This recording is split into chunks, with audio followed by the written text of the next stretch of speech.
মুনাজাত না করেই সমাবেশের স্থল ত্যাগ করলেন ডক্টর মিজানুর রহমান আজহারী। এইটা নিয়ে দেখলাম বাংলাদেশে দুইটা পক্ষ সমানে মিজানুর রহমান আজহারীকে নিয়ে তারা মিথ্যাচার করতেছে। একদল বলতেছে যে সম্মিলিত হাত তুলে মোনাজাত করা বেদাত, তাই তিনি বেদাত কাজ না করে সমাবেশের স্থল থেকে বের হয়ে গেলেন, এটা বলতেছে এক পক্ষ।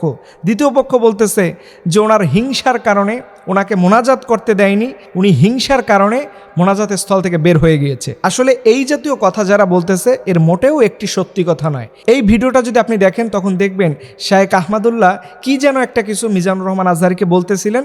এরপরে তিনি বলতেছেন জাস্ট আমি 1 মিনিট থাকি। এরপরে দেখা গেল না, ওনাকে আবারও যাওয়ার জন্য বলা হচ্ছে। তখন তিনি মোনাজাত পুরোটা শেষ না করেই ওখান থেকে বের হয়ে তিনি রওনা দিলেন। এইটা নিয়ে যারা প্রোপাগান্ডা করতেছেন, দেখেন 1 নাম্বার আমি বলবো, যারা বলতেছেন সম্মিলিত মোনাজাত করা বেদাত, তাই তিনি বেদাত হবে দেখে মোনাজাত না করেই স্থল থেকে বের হলেন, এটা মিথ্যে কথা। কারণ ওনার প্রত্যেকটা তাফসীর প্রোগ্রামে আপনারা দেখবেন যে উনি সবসময় প্রোগ্রাম শেষ করে মোনাজাত করেন। এবং রাসূল করিম সাল্লাল্লাহু আলাইহি সাল্লাম বিপদের দিনে বিভিন্ন যুদ্ধের আগে তিনি সাহাবেদেরকে নিয়ে দোয়া করতেন। ইভেন আরাফার ময়দানে আল্লাহ রাসূল এইভাবে হাত তুলেছেন, ওনার এই বগলের শুভ্রতা দেখা গিয়েছে।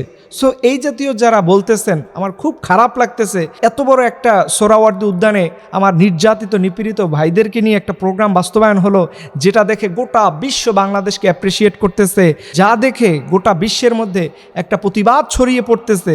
অথচ সেই দেশের মানুষ সেই জিনিসটাকে অ্যাপ্রিসিয়েট না করে তারা এখন মিজানুর রহমান আজহারীর পিছনে পড়ে আছে।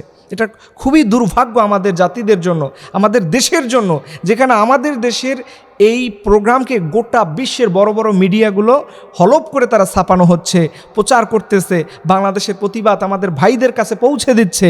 অথচ আমরা সেই দিকে কিভাবে আরও এগোনো যায়, কিভাবে আরও শক্ত কর্মসূচি বাস্তবায়ন করা যায়, ওই নির্যাতিত আমার নিপীড়িত ভাইদের জন্য কি করা যায় বাংলাদেশের পক্ষ থেকে, সেই ইনিশিয়েটিভ না দিয়ে, সেই উদ্যোগ না নিয়ে আমরা আছি একজন ভাইয়ের পিছনে পড়ে। উনি কি কারণে এটা করলেন না, ওনার এই কারণটা কি?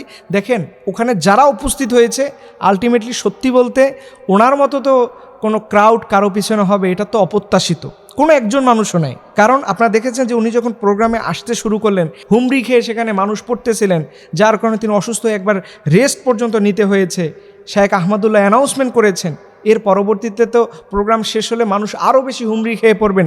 জাস্ট ওনার সেফের জন্য, প্রোগ্রামকে নিরাপত্তা বিঘ্নিত যাতে না হয় এটা নিরাপদ করার জন্য সেখানে শায়েখরা এই উদ্যোগ নিয়েছেন, সেটাই বাস্তবায়ন হয়েছে।